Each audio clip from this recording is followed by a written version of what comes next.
एक गांव के पास खंडरों में एक चुड़ैल रहती थी। तभी एक गांव वाला देर रात शहर से लौट रहा होता है। तभी वह चुड़ैल उसके सामने आकर खड़ी हो जाती है। डर के मारे उसकी हालत खराब हो जाती है। हे चुड़ैल जी, मुझे छोड़ दो। कैसे छोड़ दूं? इतने दिनों के बाद तो कोई शिकार हाथ लगा है। फिर वह चुड़ैल उसे उठाकर अपने साथ ले जाती है।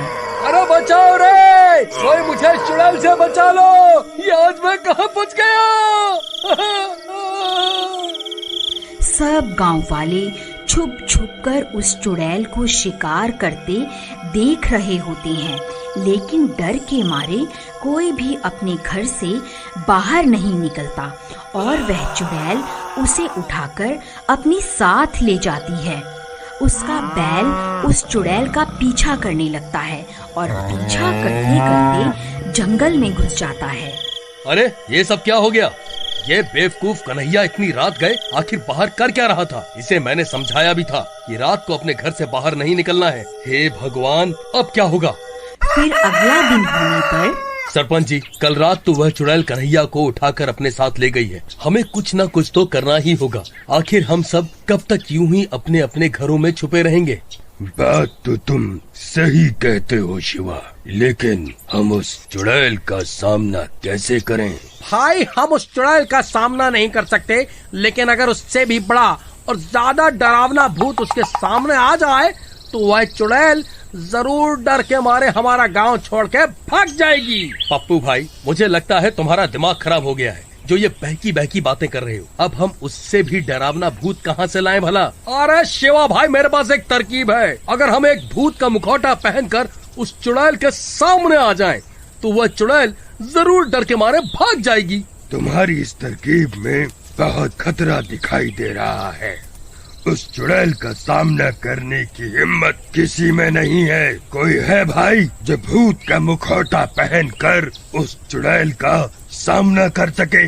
सब गांव वाले एक दूसरे की शक्ल देखने लगते हैं, लेकिन कोई भी उस चुड़ैल का सामना करने को तैयार नहीं होता। सरपंच जी, यह पप्पू हमेशा ही उल्टी सीधी तरकीब बताता है और खुद बच के निकल जाता है। मैं तो कहता हूँ अब की बार इसे ही मौका देना चाहिए। क्यों भाइयों, मैंने सही कहा ना? अरे तेरा दिमाग खराब हो गया है क्या? मुझे क्यों फंसवा रहा है? भाई, मेरा काम सिर्फ तरकीब बताना है, बाकी तुम गांव वाले देख लो कि क्या कर रहा है। मुझे सब में मत घसीटो। देखो पप्पू, मोहन सही कह रहा है। ये तुम्हारी ही तरकीब है, इसलिए इसे अंजाम भी तुम ही दोगे। अरे भाई, मुझे क्यों बलि का बकरा बना रहे हो? तुम सबको कोई और नहीं मिला क्या है? अरे पप्पू भाई, डरो मत, मैं भी तुम्हारे साथ चलूंगा। फिर रात होने पर शिवा के कंधों के ऊपर खड़ा हो जाता है और गांव वाले उसे भूत का मुखौटा पहनाकर उनका भेष बदल देते हैं। अब वह बिल्कुल असली के भूत जैसे लग रहे होते हैं। अरे वाह भाई पप्पू, तुम तो बिल्कुल असली के भूत लग रहे हो। वह चुड़ैल तो तुम्हें देखते ही डर जाएगी। अरे भाई, अगर चुड़ैल हमें देखकर डर गई तो ठीक है, लेकिन अगर वो नहीं डरी तो हमारा क्या होगा? अरे पप्पू भाई, तुम डरो मत, मैं तुम्हारे नीचे ही तो हूँ। मैं कुछ भी गड़बड़ नहीं होने दूंगा। फिर आधी रात होने पर सब गांव वाले अपने अपने घर में छुप जाते हैं। पप्पू और शिवा भूत का भेष बदलकर गांव में खड़े हो जाते हैं और उस चुड़ैल का इंतजार करने लगते हैं, लेकिन बहुत देर तक इंतजार करने पर भी वह चुड़ैल उस रात गांव में नहीं आती। शिवा भाई, लगता है आज चुड़ैल ने छुट्टी कर ली है। आज वह काम पर नहीं आएगी। चलो भी अपने अपने घर चलते हैं, कल फिर से आ जाएंगे। है चलो। अरे चुपचाप यहीं खड़ा रहे, हम कहीं नहीं जा रहे। एक काम करो, तुम उस चुड़ैल को ललकारो। हो सकता है तुम्हारी आवाज सुनकर वह चुड़ैल यहाँ आ जाए। भाई, मैं शक्ल से मूर्ख दिखता हूँ, लेकिन असल में इतना भी मूर्ख नहीं हूँ। जो खुद चुड़ैल को पुकारूं और बोलूं आ बैल और मुझे मार। मैं नहीं पुकारने वाला चुड़ैल को। अरे यार, ये किस डरपोक को सरपंच ने मेरे साथ यहाँ भेज दिया। ठीक है, मैं ही पुकारता हूँ उस चुड़ैल को। चुड़ैल, कहाँ है तू? देख, तेरा काल यहाँ खड़ा हुआ है। कहाँ छुप कर बैठी है? बाहर निकल, ये मेरा इलाका है। अरे मर गए रे। अरे नास मिटे, चुप कर जा, नहीं तो तेरी अम्मा सच में यहाँ आ जाएगी। अरे मर गया रे, आज ये शिवा मुझे पक्का मरवा कर ही दम लेगा। तभी डरावनी डरावनी आवाजें आने लगती हैं और वह चुड़ैल उन्हें सामने से आती हुई दिखाई देती है। अरे मर गए रे, नास मिटे, और चिल्ला ले। देख, सामने से कौन आ रहा है। अब हम नहीं बचने वाले, अब हम नहीं बचने वाले। अरे डरपोक, रोना बंद कर, नहीं तो उस चुड़ैल को हमारे ऊपर शक हो जाएगा। कौन है तू? तू यहाँ क्या कर रहा है? ये पूरा इलाका मेरा है। अभी के अभी यहाँ से चला जा, नहीं तो तेरा सर धड़ से अलग कर दूंगी। ऐ चुड़ैल, आज से इस गांव पर मेरा कब्जा है। तू चुपचाप यहाँ से चली जा, नहीं तो आज तेरी जिंदगी का आखिरी दिन होगा। तू मुझे ललकारता है? तेरी इतनी हिम्मत? अरे शिवा भाई, मैं तुम्हारे हाथ पैर जोड़ता हूँ, कृपा करके इस चुड़ैल को मत ललकारो। हम इससे माफी मांग लेते हैं, नहीं तो ये हमें जिंदा नहीं छोड़ेगी। ऐ चुड़ैल जी, आप ही सर्वशक्तिमान हैं। मुझसे बहुत बड़ी गलती हो गई। ये सारा इलाका आप रख लो, मैं कहीं और चला जाऊंगा। अरे मूर्ख, ये क्या कर रहा है? सारे किए कराए पर पानी क्यों फेर रहा है? अभी के अभी चुप कर जा। चुड़ैल, तुझे क्या लगा मैं तुझसे डर जाऊंगा? तू अभी के अभी ये गांव छोड़कर चली जा। रुक, अभी तुझे बताती हूँ।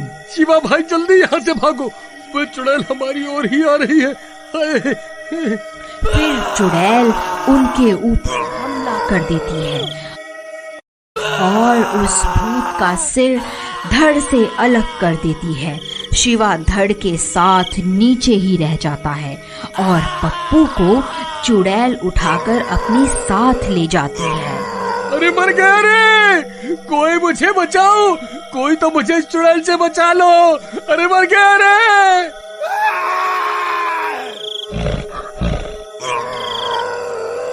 फिर ये सब देखकर सब गांव वाले वहां पहुंच जाते हैं। अरे तुम्हारा नाश मिटे, तुम सबने मिलकर मेरे भोले भाले पति को बलि का बकरा बना दिया। नहीं नहीं भाभी जी, ऐसा नहीं है, आप ऐसा मत कहिए। क्यों रे शिवा, तू तो बड़ा चालाक निकला।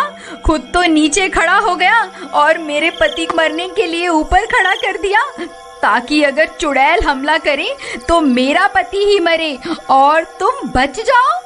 देखो सरपंच जी, मैं कुछ नहीं जानती, कुछ भी करो लेकिन मेरे पति को वापस लाओ, नहीं तो मैं भूख हड़ताल पर बैठ जाऊंगी। फिर सब गांव वाले मिलकर उस चुड़ैल का पीछा करते करते जंगल में घुस जाते हैं। आखिर हम कब तक यूं ही उस चुड़ैल की तलाश में भटकते रहेंगे? तभी सामने से कन्हैया का बैल दौड़ा दौड़ा आता है और उनके पास पहुंचकर रुक जाता है और अपना सिर जोर जोर से हिलाने लगता है। अरे सरपंच जी, ये तो कन्हैया का बैल है, मुझे लगता है ये हमें कुछ बताना चाहता है।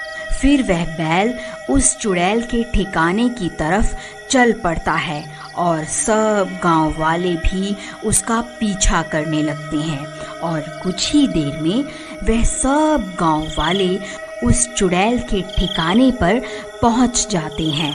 वहां पप्पू और कन्हैया बंधे हुए होते हैं। ए गांव वालों, तुम्हारी यहाँ आने की हिम्मत कैसे हुई? मैं तुम सबको कच्चा ही खा जाऊंगी। ऐ चुड़ैल, हम तुझसे नहीं डरते। देख, हम सब गांव वाले अब एक हो गए हैं। अगर हिम्मत है तो पास आकर दिखा। अरे ये तो बहुत सारे हैं, तो ये मुझे जलाकर राख कर देंगे। फिर वह चुड़ैल वहां से भाग जाती है और गांव वाले कन्हैया और पप्पू को आजाद करवा लेते हैं।